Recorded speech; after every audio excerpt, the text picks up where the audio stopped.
লীনা, তুমি কোথায়? এইদিকে শোভন, ব্যালকনিতে। বাহ বাহ, জানি একেবারে রেডি। জানি তো, মর্নিং ওয়াকের পর তোমার যে চা চাই। Thank you. তো কাল রাত তোমার ঘুম কেমন হয়েছিল? ভালো, কোনো দুঃস্বপ্ন দেখিনি। Very good. না, দেখো তো সব ঠিক আছে কিনা। First class. ধন্যবাদ হে প্রিয়তমা। আর আধিক্যতা করতে হবে না। পাশের বাড়ির ভাড়াটিয়া দেখলে কি ভাববে বলো তো? কি ভাববে আবার? ভাববে শোভন মজুমদার ব্যক্তিটা একজন স্ত্রী প্রেমিক। বুঝেছি। তা তোমার সাথে নতুন প্রতিবেশীর আলাপ হলো? হয়েছে, সামান্য। তবে মিসেস চক্রবর্তীকে আমার খুব একটা আলাপই বলে মনে হলো না। কেন? আমার সাথে তো চমৎকার আলাপ করলেন। তোমার সাথে চমৎকার আলাপ করলেন? হ্যাঁ, আমার তো বেশ চমৎকারই লাগলো। তোমার আজকাল সব পরস্ত্রীকেই চমৎকার লাগছে তো, তাই না? Leena, this is too much. বুঝতে পেরেছি। মিসেস চক্রবর্তীর অপোজিট সেক্সের প্রতি আগ্রহ বেশি। ধুর, কি যে বলো না। শোনো, কেউ কেউ এগিয়ে আসার ব্যাপারে একটু আড়ষ্ট থাকে। পরিচয় ঘনিষ্ঠ হলে দেখবে যথেষ্ট আলাপি হবে হয়তো। খুব একটা কথা হয়নি এখনো। প্রতিদিন সকালে ওনার স্বামী বেরিয়ে যাওয়ার পর উঠোনে যখন কাপড় দিতে আসে তখন ওনার সাথে দেখা হয়। আচ্ছা, সেই সময় দু চারটে কথা হয়। যাক, ভালোই হলো। অবসর সময় একটা কথা বলার লোক তো পেলে। এতে তোমার ডে ড্রিমিং এবং আজে বাজে চিন্তা করার হ্যাবিটটা একটু কমবে। আমি কিন্তু একটা জিনিস বুঝতে পেরে গেছি। কি জিনিস? মিসেস চক্রবর্তী তার স্বামীকে ভালোবাসেন না। কি করে বুঝলে? শুধু ভালোবাসেন না বলাটা ঠিক হলো না, তিনি তার স্বামীকে খুব অপছন্দ করেন। উফ রিনা, একটা কথা বলে দিলে হলো না? আচ্ছা, তোমার এই কথা মনে হবার কারণটা তো বলবে। ওরা কি প্রায় ঝগড়া করেন? একেবারেই না, স্বামী স্ত্রীর মধ্যে প্রায় কথাবার্তাই নেই। সে তুমি জানবে কি করে? সব স্বামী স্ত্রী যে আমাদের মতো পাড়া জানিয়ে ঝগড়া সরি মানে সোহাগ করবে সে তো নাও হতে পারে। ও তোমাকে বোঝাতে পারবো না। কোন স্বামী স্ত্রীর মধ্যে বনিবনা নেই তা মেয়েরা একবার দেখলেই বুঝতে পারে। থাক বাবা, আমার এত বুঝে কাজ নেই। অন্যদের ব্যাপারে কথা না বলাই ভালো। তবে ওদের ব্যাপারটা মনে হচ্ছে সিরিয়াস। সিরিয়াস মানে? আমার ধারণা ভদ্রমহিলা সম্ভব হলে মিস্টার চক্রবর্তীকে খুনও করতে পারে। বাজে বকো না তো। তোমার সেবারের মেন্টাল ব্রেকডাউনের পর থেকে এসব ট্যাড়া ব্যাকা চিন্তা তোমায় পেয়ে বসেছে। মোটেই না। ভদ্রমহিলা যখন মিস্টার চক্রবর্তীর শার্টগুলোকে ক্লথ পিন দিয়ে আটকান, মনে হয় প্যাট প্যাট করে তার স্বামীর বুকে পিন গুজে দিচ্ছে। লীনা লীনা লীনা লীনা, প্লিজ তুমি দয়া করে তোমার এই ইমাজিন করার অভ্যেসটা ছাড়ো। তুমি বুঝছো না শোভন, কিন্তু না বোঝার মতো ব্যাপারটা এতটা শক্তও নয়। মানে? মিস্টার চক্রবর্তী রোজ দুটো করে শার্ট বদলান। হ্যাঁ তো? প্রত্যেক সপ্তাহে 14 খানা শার্ট ধুতে হয় ভদ্রমহিলাকে। আমার তো মনে হয় ভদ্রলোকের এই শার্ট পরার বাতিকেই ভদ্রমহিলা ফেড আপ হয়ে গেছে। প্লিজ লীনা, প্লিজ সব সময় ফোবিয়া নিউরোসিস খুঁজে বেরিয়েও না, এটা মোটেও হেলদি নয়। কিন্তু তুমি বলো শোভন, এভরি উইক 14 খানা শার্ট ধোয়া, ইস্ত্রি করা, 12 মাস 30 দিন, এটা অত্যাচার নয়? আরে ভদ্রলোক একজন সেলসম্যান, সব সময় ফিটফাট থাকতে হয়। প্লিজ তুমি দয়া করে তোমার এই ইমাজিন করার অভ্যাসটা ছাড়ো, না হলে কিন্তু সেই মেন্টাল ব্রেকডাউন আবার হতে পারে। বেশ, তাহলে আর কথা বলবো না। কিন্তু তুমি দেখে নিও, পাশের বাড়িতে একটা খুন হবে।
লীনা, লীনা, লীনা কোথায় গেল? লীনা, হ্যাঁ লীনা। আরে তুমি এখানে দাঁড়িয়ে কি করছো? আমি কান দিয়ে দেখছি। কান দিয়ে দেখছো মানে? লাস্ট উইক তোমাকে বলেছিলাম না পাশের বাড়িতে একটা খুন হবে? হ্যাঁ বলেছিলে, তাতে কি হলো? ঘটনাটা বোধহয় ঘটে গেছে। মানে? আজ 3 দিন ধরে লক্ষ্য করছি মিস্টার চক্রবর্তীর বাইকটা বাড়িতেই আছে। উনি একবারের জন্য বাড়ির বাইরে আসেননি। আরে তাতে কি প্রমাণ হলো? উনি হয়তো অফিসিয়াল ট্যুরে কোথাও গেছেন, দূরে কোথাও, তাই বাইকটা নিয়ে বেরোননি। শুনছো? কি? শুনতে পাচ্ছ? কি? কুকুরের ডাক। হ্যাঁ, পাশের বাড়িতেই তো মনে হচ্ছে। ঠিক পাশের বাড়িতেই। তুমি এতদিন ওদের কুকুর দেখেছো? না, ওদের তো কোনো কুকুর ছিল না। গত পরশুদিন ভদ্র মহিলা দুটো ব্লাড হাউন্ড নিয়ে এসেছেন। মাই গড, ব্লাড হাউন্ড! সে তো শুনেছি খুব ডেঞ্জারাস কুকুর। নিশ্চয়ই বাচ্চা কুকুর। ডাক শুনে কি তোমার কুকুরগুলোকে বাচ্চা মনে হচ্ছে? না, ডাক শুনে তো বাচ্চা মনে হচ্ছে না। একা একজন মহিলা, দুটো ব্লাড হাউন্ড, স্বামী যখন বাইরে ঠিক তখনই। বাইরে নয়, তিনি নিহত হয়েছেন। ডেড বডি এখনো। লীনা প্লিজ, তুমি দয়া করে তোমার এই কল্পনা করার হ্যাবিটটা ছাড়ো। আমার তো ভয় হচ্ছে তোমার আবার নিউরোসিস হয়েছে। নাকের উপরে এমন একটা খুন হয়ে গেল অথচ কেউ টেরই পেল না। অদ্ভুত। লীনা প্লিজ, আমার আর ভালো লাগছে না, ভীষণ চাতেষ্টা পেয়েছে। বিশ্বাস করলে না তো? বেশ, আজ রাতেই তাহলে তোমাকে আমি প্রমাণ দেব। কি প্রমাণ দেবে? সেটা তখনই দেখবে।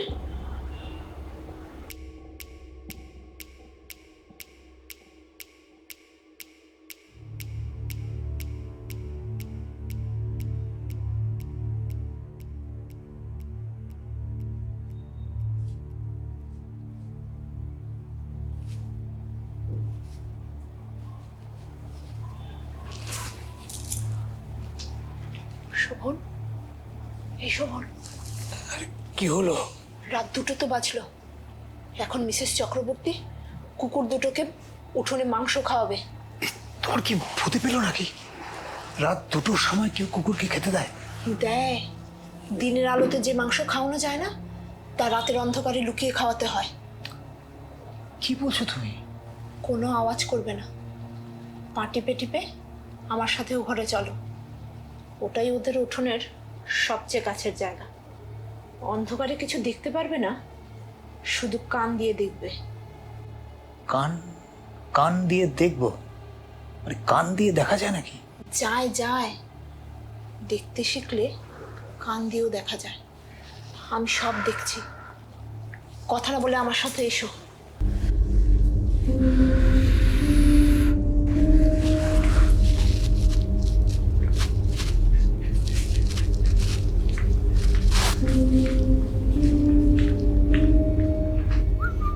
শুনছো? মিসেস চক্রবর্তী শীষ দিয়ে কুকুরগুলোকে ডাকছে। কুকুরগুলো কেমন মাংসের লোভে গড়গড় শব্দ করছে। এটা ওদের শেষ খাওয়া হচ্ছে। শেষ খাওয়া কেন? কাল কি ওদেরকে মেরে ফেলবেন মিসেস চক্রবর্তী? আরে না না, মারবেন কেন? কাল সকালে মিসেস চক্রবর্তী আর এই কুকুর দুটো কেউই বাড়িতে থাকবে না। মানে তোমার সাথে কথা হয়েছে? কোনো কথা হয়নি, আমি সব বুঝতে পেরে গেছি। কি? কত রাত ধরে ওরা খাচ্ছে। দুটো ব্লাড হাউন্ডের পক্ষে আস্ত একটা মানুষের মাংস খেতে 3 রাত্রি বেশি লাগতে পারে না। লীনা, তুমি আবার পাগল হয়ে গেছো। না না শোভন, আমি সম্পূর্ণ সুস্থ মস্তিষ্কে বলছি।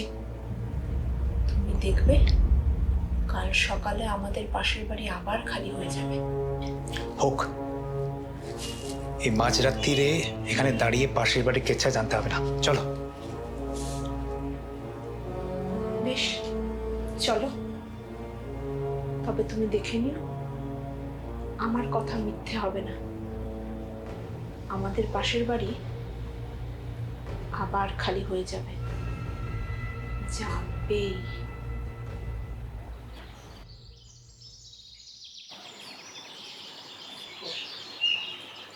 এসো, ফিরতে এত লেট হলো যে? কোথাও গেছিলে?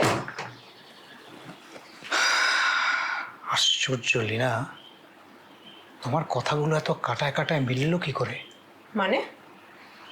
পাশের বাড়ি গিয়েছিলাম, শুনলাম আজ ভোর 4টের সময় মিসেস চক্রবর্তী দুটো সুটকেস আর দুটো কুকুর নিয়ে একটা গাড়ি নিয়ে চলে গেছে। জানতাম, আমি ঠিক জানতাম। এখনো বলে বেড়াবে ওর হাজবেন্ড অ্যাক্সিডেন্টে মারা গেছে। আরে বললেই তো হলো না, প্রমাণ না পেলে তো ওকে।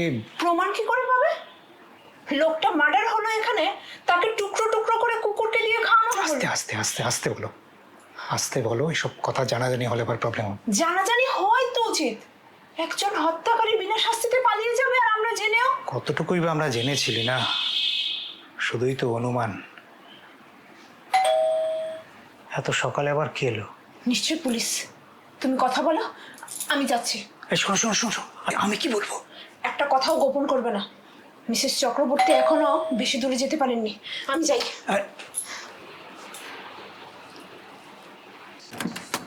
আসুন আসুন। হ্যাঁ, এত সকালবেলা আপনাদেরকে বিরক্ত করার জন্য দুঃখিত। অ্যাকচুয়ালি আমার কিছু গুরুত্বপূর্ণ বিষয়। হ্যাঁ জানি, ইনভেস্টিগেশনে এসেছেন তো। দেখুন, আমার সাধ্যমতো সাহায্য আপনাকে নিশ্চয়ই করব। না মানে ইনভেস্টিগেশন বলতে আপনি হয়তো। হ্যাঁ আপনি মিসেস চক্রবর্তীকে। হ্যাঁ, মিসেস চক্রবর্তী আমাদের প্রতিবেশী ছিলেন, মানে কাল পর্যন্ত উনি আমাদের পাশের বাড়িতেই ছিলেন। হ্যাঁ, সেই বিষয়ে কিছু জিনিস জানার ছিল। তিনি কি। দেখুন, ভদ্রমহিলার সম্পর্কে খুব একটা ডিটেলে তো কিছু বলতে পারবো না, তবে এইটুকু বলা যেতেই পারে যে উনি ওনার স্বামীকে ভালোবাসতেন না। রাইট। উনি যেভাবে ওনার স্বামীর জামাগুলোকে শুকোতে দেবার সময় ক্লথ পিনগুলো গেঁথে গেঁথে দিতেন, মানে বিধে বেঁধে দিতেন, তাতে আমার স্ত্রী বুঝতে পেরেছিলেন যে উনি মিস্টার চক্রবর্তীকে অবশ্যই খুন করবেন। কি বলছেন আপনি? হ্যাঁ, আমি প্রথমে আপনার মতো বিশ্বাস করতে চাইনি, কিন্তু সন্দেহ হলো হঠাৎ একদিন মিস্টার চক্রবর্তীর বলা নেই কোয়া নেই হঠাৎ একদিন ভ্যানিশ হয়ে গেলেন। ও অফিসিয়াল ট্যুরে। রাইট, আমিও প্রথমে তাই ভেবেছিলাম, কিন্তু সন্দেহ হলো যখন মিসেস চক্রবর্তী দুটো ব্লাড হাউন্ড কুকুর নিয়ে এলেন। একা থাকতে হয় বলে বাপের বাড়ি থেকে দুটো। দেখুন, কোথা থেকে এনেছিলেন তো জানি না, কিন্তু আমার মিসেস শুনতে পেলেন রোজ মাঝরাতে লুকিয়ে লুকিয়ে মিসেস চক্রবর্তী ওই কুকুর দুটোকে মাংস খাওয়াচ্ছেন। হ্যাঁ, তো কুকুর তো মাংসই খায়। আরে এ মাংস সে মাংস নয়, তাহলে এ মানুষের মাংস, হিউম্যান ফ্লেশ। আপনি এক্স্যাক্টলি কি বলতে চাইছেন আমাকে একটু বলুন তো। বুঝতে পারছেন না? না। মিসেস চক্রবর্তী ওনার স্বামী অনিক চক্রবর্তীকে খুন করেছেন। সে কি যাতা বলছেন আপনি? আমার স্ত্রী আমাকে খুন করে ফেলেছে? না, সে আমি কখন বললাম? এই তো এক্ষুনি বললেন আপনি। মানে আপনি কে? মিস্টার অনিক চক্রবর্তী। মাই গড, আপনি পুলিশের লোক নন? পুলিশের লোক হতে যাবো কেন? আমি তো এসেছিলাম আপনাদের জিজ্ঞেস করতে যে আমার স্ত্রী আপনাদের কিছু বলে গেছেন যে উনি বাপের বাড়ি থেকে কখন ফিরবেন। আপনারা তো দেখছি মশাই আমাকে আগে ভাগেই মেরে ফেলে রেখেছেন। বাপের বাড়ি থেকে আপনার স্ত্রী? হ্যাঁ। মাই গড,